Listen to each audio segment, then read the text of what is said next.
ಎಲ್ಲ ಆತ್ಮೀಯ ಸ್ನೇಹಿತರೆ, ನಿನ್ನೆ ತಾನೇ ಕೆಲವು ವಿಚಾರದಲ್ಲಿ ನಿಮ್ಮ ಮುಂದೆ ನಾನು ಹಂಚ್ಕೊಂಡಿದ್ದೆ. ಇವತ್ತು ಸಡನ್ ಆಗಿ ಒಂದು ವಿಚಾರನ ಹೇಳಲೇಬೇಕಂತ ಅನ್ನಿಸ್ತು. ಅದಕ್ಕೋಸ್ಕರ ನಮ್ಮ ಮುಂದೆ ಬಂದಿದ್ದೀನಿ. ನಮ್ಮ ಮಾಜಿ ಮುಖ್ಯಮಂತ್ರಿಗಳಾದಂಥ ಕುಮಾರಸ್ವಾಮಿ ಅವರು ಒಂದು ಪ್ರಜಾಪ್ರಭುತ್ವದ ವ್ಯವಸ್ಥೆನಲ್ಲಿ ಸಂವಿಧಾನವನ್ನ ಒಪ್ಪಿ ಈ ರಾಜ್ಯದಲ್ಲಿ 2 ಬಾರಿ ಆಕಸ್ಮಿಕನೋ ಅಥವಾ ಈ ಆಪರೇಷನ್ ಕಮಲನೋ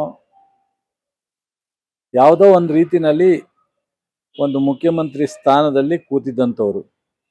ಜೊತೆಗೆ ಅವ್ರು ಏನೇ ಮಾಡಿದ್ರು ಒಬ್ಬರು ಮಾಜಿ ಪ್ರಧಾನಿಗಳ ಮಗ ಅನ್ನೋ ಒಂದು ಅವ್ರ ಜೊತೆಗೆ ಲಿಂಕ್ ಇದೆ. ಅದನ್ನು ಇಲ್ಲ ಅಂತಲೂ ಹೇಳೋಕ್ಕಾಗಲ್ಲ, ಅದು ಯಾರಿಂದನೂ ಸುಳ್ಳು ಅಂತಲೂ ಹೇಳೋಕ್ಕಾಗಲ್ಲ. ನಿನ್ನೆ ಒಂದು ನಗಪಾಟ್ಲು ಒಂದು ವಿಚಾರವನ್ನು ಹೇಳಿದ್ದಾರೆ. ನನಗೆ ಇಂಥ ಒಂದು ವಿಚಾರನೂ ಸಹ ಒಬ್ಬ ರಾಜ್ಯದಲ್ಲಿ ಮುಖ್ಯಮಂತ್ರಿಯಾಗಿ ಆಡಳಿತ ಮಾಡಿದಂಥ ಒಬ್ಬ ರಾಜಕಾರಣಿ ಮಾತಾಡ್ಲಿಕ್ಕೆ ಸಾಧ್ಯನಾ ಅಂತ ನನಗೆ ಆಶ್ಚರ್ಯ ಆಯಿತು. ಡಿ ಕೆ ಶಿವಕುಮಾರನ್ನ ನಾನು ಮುಖ್ಯಮಂತ್ರಿಯಾಗಿ ಒಪ್ಪಿಲ್ಲ ಅಂತ. ಎರಡನೇ ಪದ 70% ಜನ ಅವರನ್ನ ಒಪ್ಪಿಲ್ಲ. ಅಂದ್ರೆ ಇವರು ಸಂವಿಧಾನನೂ ಒಪ್ಪಲ್ಲ ಅಂತ ಇವರು ಇಂಡೈರೆಕ್ಟ್ ಆಗಿ ಹೇಳ್ದಂಗಿದೆ. ಡಿ ಕೆ ಶಿವಕುಮಾರ್ ಇವರಂಗೆ 28 ಜನ 30 ಜನ 35 ಜನ ಗೆದ್ದು ಮುಖ್ಯಮಂತ್ರಿ ಆಗಿಲ್ಲ. ಡಿ ಕೆ ಶಿವಕುಮಾರ್ ಅವರು ಒಂದು ರಾಷ್ಟ್ರೀಯ ಪಕ್ಷದಲ್ಲಿ ಅಧ್ಯಕ್ಷರಾಗಿ ಸಿದ್ದರಾಮಯ್ಯನವರು ಅವರಿಬ್ಬರು ಹೆಗಲು ಕೊಟ್ಟು ಈ ರಾಜ್ಯದಲ್ಲಿ ಕೋವಿಡ್ ಟೈಮ್ನಿಂದ ಹೋರಾಟ ಮಾಡಿ ಈ ರಾಜ್ಯ ಜನಕ್ಕೆ ಭರವಸೆಯನ್ನ ಮೂಡಿಸಿ ಖರ್ಗೆ ಅವರು, ರಾಹುಲ್ ಗಾಂಧಿಯವರು, ಸೋನಿಯಾ ಗಾಂಧಿಯವರ ಮಾರ್ಗದರ್ಶನದಲ್ಲಿ 136 ಜನವನ್ನ ಗೆದ್ದು ಸಿದ್ದರಾಮಯ್ಯನವರು ಮುಖ್ಯಮಂತ್ರಿಯಾಗಿ ಡಿ ಕೆ ಶಿವಕುಮಾರ್ ಉಪಮುಖ್ಯಮಂತ್ರಿಯಾಗಿ ಕೆಲಸ ಮಾಡಿದ್ದಾರೆ. ಸಿದ್ದರಾಮಯ್ಯನವರು ಬಹಳ ಸಂತೋಷವಾಗಿ ನನ್ನ ಜೊತೆಲಿ ಹೆಗಲು ಕೊಟ್ಟು ಕೆಲಸ ಮಾಡಿದ್ದಾರೆ ಅನ್ನೋ ಒಂದು ಸಂತೋಷವನ್ನ ವ್ಯಕ್ತಪಡಿಸಿ ನಮ್ಮ ಹೈಕಮಾಂಡ್ ನಾಯಕತ್ವದಲ್ಲಿ ಪವರ್ ಬದಲಾವಣೆಯನ್ನ ಮಾಡಿಕೊಂಡು ಇಬ್ಬರು ಅನ್ಯೋನ್ಯವಾಗಿ ಇವತ್ತು ಈ ರಾಜ್ಯದ ಜನರಿಗೆ ಕಾರ್ಯಕ್ರಮಗಳನ್ನ ಅಭಿವೃದ್ಧಿಯನ್ನ ಮಾಡ್ತಾ ಇದ್ದಾರೆ. ಇವರಿಂದ ನಾವು ಸರ್ಟಿಫಿಕೇಟ್ ತಗೊಳ್ಳೋ ಅವಶ್ಯಕತೆ ಇಲ್ಲ. ಬಟ್ ಇವರು ಒಂದು ಸಂವಿಧಾನ, ಒಂದು ಪ್ರಜಾಪ್ರಭುತ್ವದಲ್ಲಿ ಇದೀನಿ ಅನ್ನೋದನ್ನೇ ಮರೆತು ನಾನು ಮಿಸ್ಟರ್ ಡಿ ಕೆ ಶಿವಕುಮಾರ್ ಅಂತ ಹೇಳೋರೆ. ಮಿಸ್ಟರ್ ಕುಮಾರಸ್ವಾಮಿ ಅಂತ ಹೇಳಕ್ ನಮ್ಗೆ ಯಾರು ಬರಲ್ಲ ಅಂತ ತಿಳ್ಕೊಳ್ಳೋದು ಬೇಡ. ಅವರು ಮಿಸ್ಟರ್ ಕುಮಾರಸ್ವಾಮಿ ಅಂತ ಹೇಳೋದಕ್ಕೆ ಎಲ್ರಿಗೂ ಬರುತ್ತೆ. ಮಿಸ್ಟರ್ ಕುಮಾರಸ್ವಾಮಿ ಅವರೇ, ಸ್ವಲ್ಪ ನಾಲ್ಗೆ ಹಿಡಿತದಲ್ಲಿ ಇಟ್ಕೊಂಡು ಮಾತನಾಡಿ. ಮತ್ತು ಇದು ಅತ್ಯಂತ ಮೂರ್ಖತನದ ಪರಮಾವಧಿ, ಅತ್ಯಂತ ಮೂರ್ಖತನದ ಪರಮಾವಧಿ. ನಿಮ್ಮ ನಾಯಕತ್ವ ಎಲ್ಲಿದೆ? 2006ರಲ್ಲಿ ನೀವು ಜನತಾದಳದಿಂದ ಅಧಿಕೃತವಾಗಿ ನಾಯಕನ ಘೋಷಣೆ ಆಗಿದ್ರ? ನೀವು ಡಿ ಕೆ ಶಿವಕುಮಾರ್ ಅವ್ರನ್ನ ನೀವು ಆ ಥರ ಹೇಳೋದಾದ್ರೆ, ನೀವು ಇವತ್ತಿನವರೆಗೂ ಜನತಾದಳ ಅವತ್ತಿದ್ದಂಥ ನಮ್ಮ ಬಳ್ಳಾರಿಯವರು ಅಧ್ಯಕ್ಷರು, ಅವ್ರ ಹೆಸರು ಮರ್ತೋಯ್ತು ನನಗೆ, ಜನತಾದಳದ ಅಲ್ಲಲ್ಲ ಬಳ್ಳಾರಿಯವರು ಅಲ್ಲಲ್ಲ ತಿಪ್ಪಣ್ಣ, ಕರೆಕ್ಟ್, ತಿಪ್ಪಣ್ಣವ್ರ ಅಧ್ಯಕ್ಷರು. ತಿಪ್ಪಣ್ಣವ್ರನ್ನ ನಾನು ಸಂತೋಷ್ ಲಾಡು ಅವ್ರನ್ನ ಎತ್ತಾಯ್ಕೊಂಡು ಒಂದು ಕಡೆ ಇಟ್ಕೊಂಡು ದೇವೇಗೌಡರು ನಿಮಗೆ ವಿರುದ್ಧವಾಗಿ ಲೆಟರ್ ಬರೆದಿದ್ರು ಗವರ್ನರ್ಗೆ. ನಾವು ಇವರನ್ನ ಒಪ್ಪಿಲ್ಲ, ನಮ್ಮ ಪಕ್ಷದಿಂದ ಇವರನ್ನ ನಮ್ಮ ಶಾಸಕಾಂಗ ಪಕ್ಷದ ನಾಯಕನಾಗಿ ಮಾಡಲಿಕ್ಕೆ ನಾವು ಒಪ್ಪಿಲ್ಲ ಅಂತ. ನಾವು ತಿಪ್ಪಣ್ಣನ ಎತ್ತಾಯ್ಕೊಂಡು ಒಂದು ಕಡೆ ಇಟ್ಕೊಂಡು ಅವ್ರ ಕೆಲ ಲೆಟರ್ ಬರೆಸ್ಕೊಂಡು ನಿಮ್ಮನ್ನ ಅವತ್ತು ಶಾಸಕಾಂಗ ಪಕ್ಷದ ನಾಯಕನ ಮಾಡಿ ಮುಖ್ಯಮಂತ್ರಿ ಆಗಿತ್ತು. ನಾಚಿಕೆ ಆಗಲ್ವಾ ನಿಮಗೆ? ಮಿಸ್ಟರ್ ಕುಮಾರಸ್ವಾಮಿ ಅವರೇ, ಈ ತರ ಮಾತಾಡಿ ಪಳ್ಳಾಗ್ತೀರಾ? ಈ ತರ ನಮಗೂ ನೋವಾಗುತ್ತೆ. ಎಲ್ಲ ಒಂದ್ ಕಡೆ ನಿಮ್ ಜೊತೆನಲ್ಲಿ ನಾವು ಸ್ನೇಹಿತರಾಗಿ ಕೆಲಸ ಮಾಡಿದ್ದರು. ನೀವು ಇಂಥ ಮಾತಾಡಿದಾಗ ನಮ್ಗೆ ಯಾರೋ ಒಬ್ರು ಪಕ್ಕದಲ್ಲಿ ಕುತ್ಕೊಂಡ್ರು, ಏನ್ರಿ ನೀವು ಇವ್ರ ಜೊತೆಲೆಲ್ಲ ಹೆಂಗ್ರಿ ಕೆಲಸ ಮಾಡಿದ್ರಿ ಅಂತ ಕೇಳ್ತಾರೆ. ನಮ್ಗೆ ನಾಚಿಕೆ ಆಗಲ್ವಾ ನಿಮ್ಗೆ? ಸ್ವಲ್ಪ ಗೌರವವಾಗಿ ನಡ್ಕೊಳ್ರಿ. ದೇವೇಗೌಡರು ಒಂದು ಸಂಸ್ಕಾರ ತಗೊಂಡಿದ್ದಾರೆ. ರಾಜಕೀಯದಲ್ಲಿ ಏನಾರು ಮಾಡಿರ್ಲಿ, ಅವ್ರು ಏನಾರು ನಿರ್ಧಾರ ಮಾಡಿರ್ಲಿ, ಕೆಲವು ಬಹಳ ವಿಚಿತ್ರವಾದಂಥ ತೀರ್ಮಾನಗಳನ್ನ ತಗೋತಾರೆ.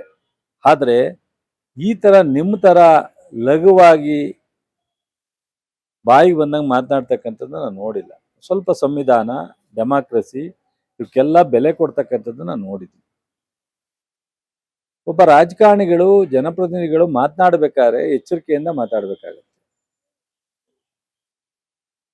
ಇಶ್ಯೂ ಏನೇ ಇರಲಿ, ಬಿಡದಿ ಇಶ್ಯೂ, ಅದನ್ನ ಮಾನ್ಯ ಮುಖ್ಯಮಂತ್ರಿಯವರು ನೆನೆ ತೀರ್ಮಾನ ತಗೊಂಡಿದ್ದಾರೆ ಕಮಿಟಿ ಮಾಡಲಿಕ್ಕೆ, ಮತ್ತು ಜನರು ಒಪ್ಪಿಗೆ ಇಲ್ಲದೆ ಇರೋದನ್ನು ತಗೊಳ್ಳಲ್ಲ ಅಂತ ಘೋಷಣೆ ಮಾಡಿದ್ದಾರೆ.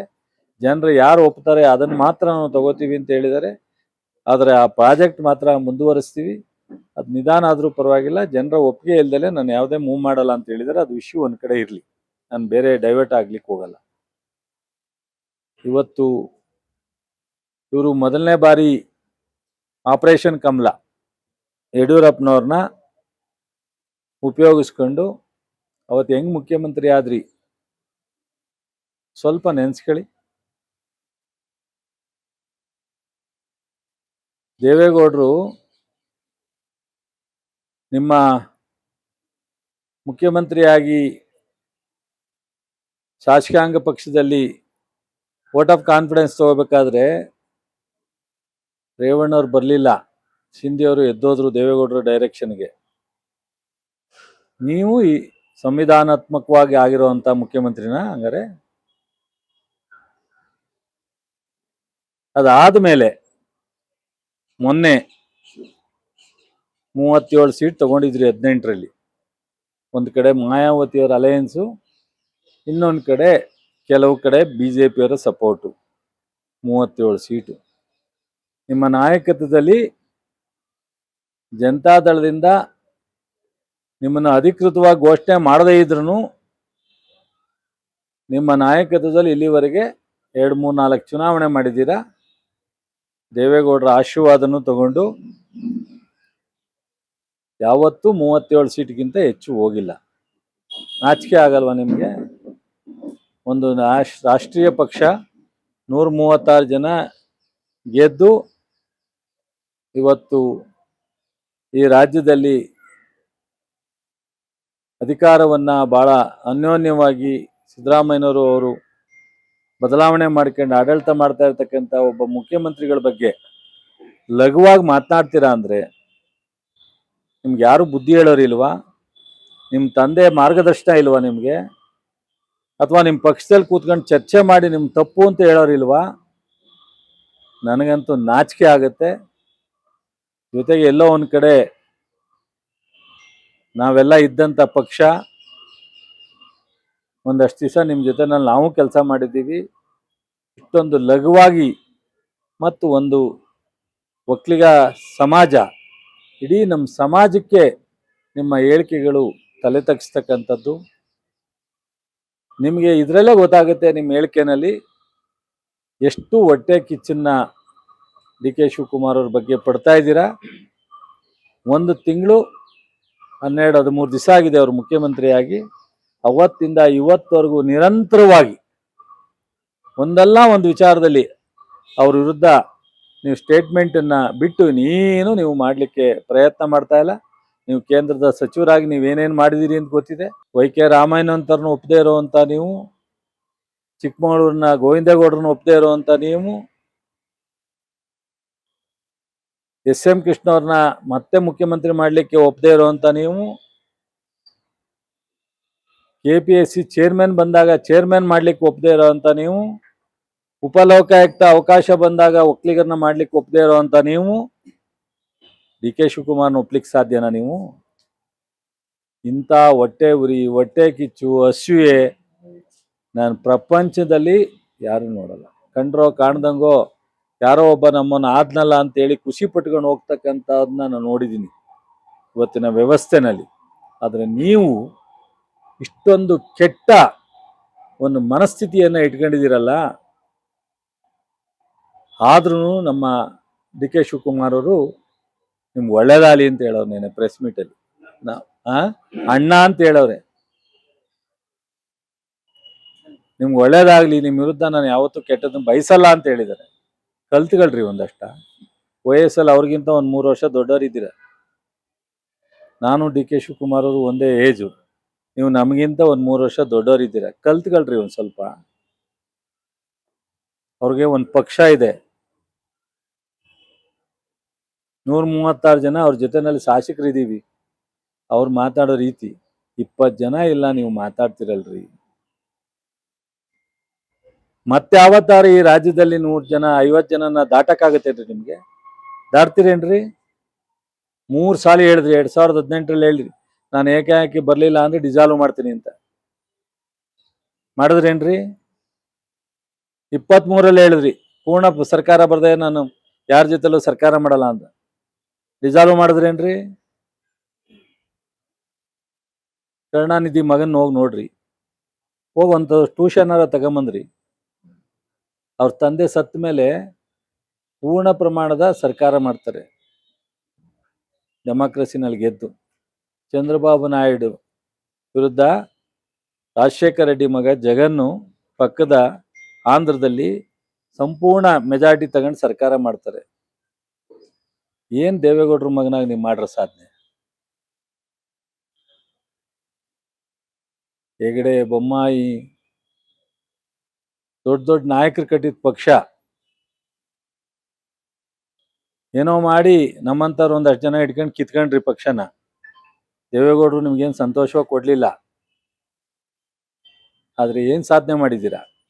ನಿಮ್ಮೆಲ್ಲರೂ ಗೌರವವಾಗಿ ಮಾತಾಡೋದು ಕಲ್ತ್ಕೊಳ್ರಿ. ಮಿಸ್ಟರ್ ಕುಮಾರಸ್ವಾಮಿ ಅವರೇ, ಗೌರವವಾಗಿ ಮಾತಾಡಿ. ಇದನ್ನ ಯಾರು ಸಮಾಜ ಸಹಿಸಲ್ಲ, ಕರ್ನಾಟಕದ ಕನ್ನಡಿಗರು ಸಹಿಸಲ್ಲ, ನಾವು ನಿಮ್ಮನ್ನ ಸಹಿಸಲ್ಲ. ಬಟ್ ಈ ತರ ನಿಮ್ಮ ಸರ್ಟಿಫಿಕೇಟು ನಮಗೆ ಅವಶ್ಯಕತೆ ಇಲ್ಲ. ಡಿ ಕೆ ಶಿವಕುಮಾರ್ನ ನೀವು ಅಭಿನಂದಿಸ್ಬೇಕಾಗಿಲ್ಲ. ಅಭಿನಂದಿಸಿದ್ರೆ ನೀವು ದೊಡ್ಡವರಾಗ್ತಿದ್ರಿ. ರೇವಣ್ಣಗಿರೋ ಸೌಜನ್ಯ ನಿಮ್ಗಿಲ್ಲ. ರೇವಣ್ಣ ಹೇಳಿದ್ದಾರೆ, ಬಹಳ ಸಂತೋಷ ನಮ್ಮವರೊಬ್ರು ಮುಖ್ಯಮಂತ್ರಿ ಆಗಿದ್ದೀರಾ ಅಂತ. ರೇವಣ್ಣಗಿರೋ ಒಂದು ಸೌಜನ್ಯ ನಿಮ್ಗಿಲ್ಲ ಅಂದ್ರೆ ನೀವೆಷ್ಟು ಮನಸ್ಸು ನಿಮ್ಗೆ ವಿಚಿತ್ರವಾದಂಥ ಇದನ್ನ ಬೆಳೆಸ್ಕೊಂಡಿದ್ದೀರಾ.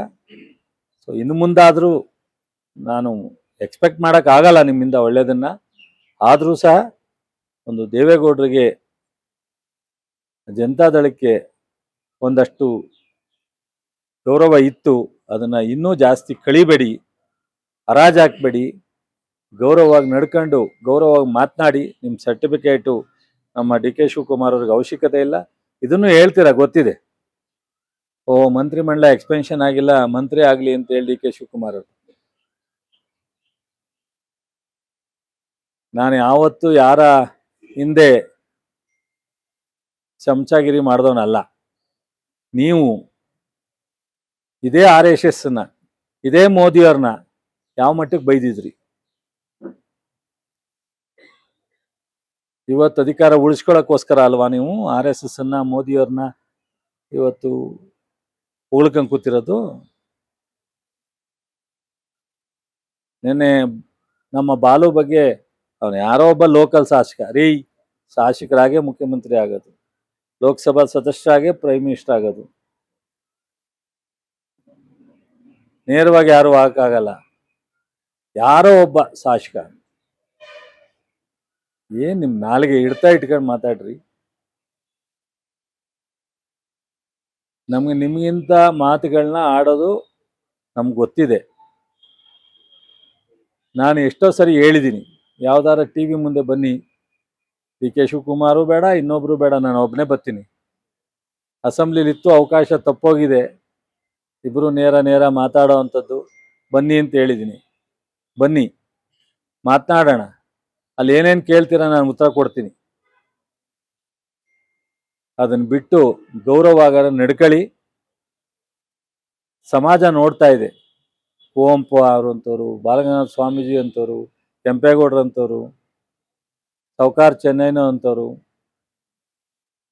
ಕಡದಾಳ್ ಮಂಜಪ್ಪನಂತವರು ಈ ರಾಜ್ಯಕ್ಕೆ ಅವ್ರದೇ ಆದಂಥ ವ್ಯಕ್ತಿತ್ವವನ್ನು ಗೌರವವನ್ನು ಕೊಟ್ಟಿದೆ ಈ ಸಮಾಜ. ದೇವೇಗೌಡರು, ಎಸ್ ಎಂ ಕೃಷ್ಣವ್ರ ಕಾಲದವರೆಗೂ ನೀವು ಬಂದು ಈ ಸಮಾಜದ ಗೌರವವನ್ನು ಕಡಿಮೆ ಮಾಡುವಂಥ ಕೆಲಸ ಮಾಡ್ತಾ ಇದ್ದೀರಾ. ಈ ಸಮಾಜ ಒಪ್ಪಲ್ಲ, ಸಮಾಜದ ಯುವಕರು ಒಪ್ಪಲ್ಲ, ಈ ರಾಜ್ಯದ ಜನನೂ ಒಪ್ಪಲ್ಲ. ಇದು ಡಿ ಕೆ ಶಿವಕುಮಾರ್ ಒಬ್ಬರಿಗೆ ಅಗೌರವ ಅಲ್ಲ, ಇದು ಇಡೀ ನಾಡಿನ 7 ಕೋಟಿ ಜನರಿಗೆ ನೀವು ಹೇಳಿರ್ತಕ್ಕಂಥದ್ದು, ಸಂವಿಧಾನ ವಿರೋಧಿ ಮಾತನ್ನು ಹೇಳಿರ್ತಕ್ಕಂಥದ್ದು, ಪ್ರಜಾಪ್ರಭುತ್ವದ ಅಗೌರವವನ್ನು ತೋರಿರ್ತಕ್ಕಂಥದ್ದು. ಇದನ್ನ ಬಿಟ್ಟಿನ ಮುಂದೆ ಗೌರವವಾಗಿ ಇರಬೇಕು. ಯಾವತ್ತಾದರೂ ನಿಮಗೆ 120 ಸೀಟು ತಗತೀನಿ ಅಂತೇಳಿ ವಿಧಾನಸೌಧ ಮುಂದೆ ಬಂದು ಮಾತನಾಡಿ ನಿಮ್ಮ ನಾಯಕತ್ವದಲ್ಲಿ ಅವತ್ತು ನಿಮಗೆ ಸಲ್ಯೂಟ್ ಹೊಡೆದು ನಿಮಗೆ ಸರೆಂಡರ್ ಆಗ್ತೀವಿ. ಸರೆಂಡರ್ ಆಗ್ತೀವಿ. ನೀವು ರಾಜಕಾರಣದಲ್ಲಿ ಮುಂದುವರಿಯೋ ನೈತಿಕ ಹಕ್ಕೇ ಇಲ್ಲ ನಿಮಗೆ. ನಿಮ್ಮ ಮಾತುಗಳು, ನಿಮ್ಮ ಕಥೆಗಳು, ನಿಮ್ಮ ನಡವಳಿಕೆಗಳು ಅಷ್ಟು ಒಂದು ವಿಚಿತ್ರವಾದಂಥ ರೀತಿಯಲ್ಲಿ ದಿವಸ ಬರ್ತಾ ಇದೆ. ಇದನ್ನೆಲ್ಲ ಸರಿಪಡಿಸ್ಕೊಂಡ್ರೆ ಅದು ನಿಮಗೆ ಒಳ್ಳೆಯದು, ನಿಮ್ಮ ತಂದೆಗೆ ಗೌರವ, ನಿಮ್ಮ ಪಕ್ಷಕ್ಕೆ ಗೌರವ. ಸೊ ಇದನ್ನೆಲ್ಲ ಬಿಟ್ಟು ಮಾಡ್ತೀವಿ ಅಂದರೆ ನಾವು ಇನ್ನು ಮುಂದೆ ನಿಮ್ಮ ವಿಚಾರದಲ್ಲಿ ರಿಯಾಕ್ಟೇ ಮಾಡಬಾರ್ದು ಅನ್ನೋ ಒಂದು ಸಂಕಲ್ಪವನ್ನು ನಾವು ಮಾಡಿದ್ದೆವು. ಅನಿವಾರ್ಯ ಪ್ರಜಾಪ್ರಭುತ್ವದಲ್ಲಿ ಇಂಥವೆಲ್ಲ ಕೆಲವೊಮ್ಮೆ ಹೇಳಲೇಬೇಕಾಗುತ್ತೆ ಅಂತ ಹೇಳಿದ್ದೀನಿ ವಿನ ನನಗೆ ಸಂಪೂರ್ಣವಾಗಿ ನಿಮ್ಮ ವಿಚಾರದಲ್ಲಿ ಮಾತಾಡಲಿಕ್ಕೆ ಮನಸ್ಸಿಲ್ಲದಲೇ ಮಾತಾಡಿರ್ತಕ್ಕಂಥದ್ದು ಅನ್ನೋದನ್ನು ಈ ಸಂದರ್ಭದಲ್ಲಿ ಹೇಳ್ತೀನಿ. ನಮಸ್ಕಾರ.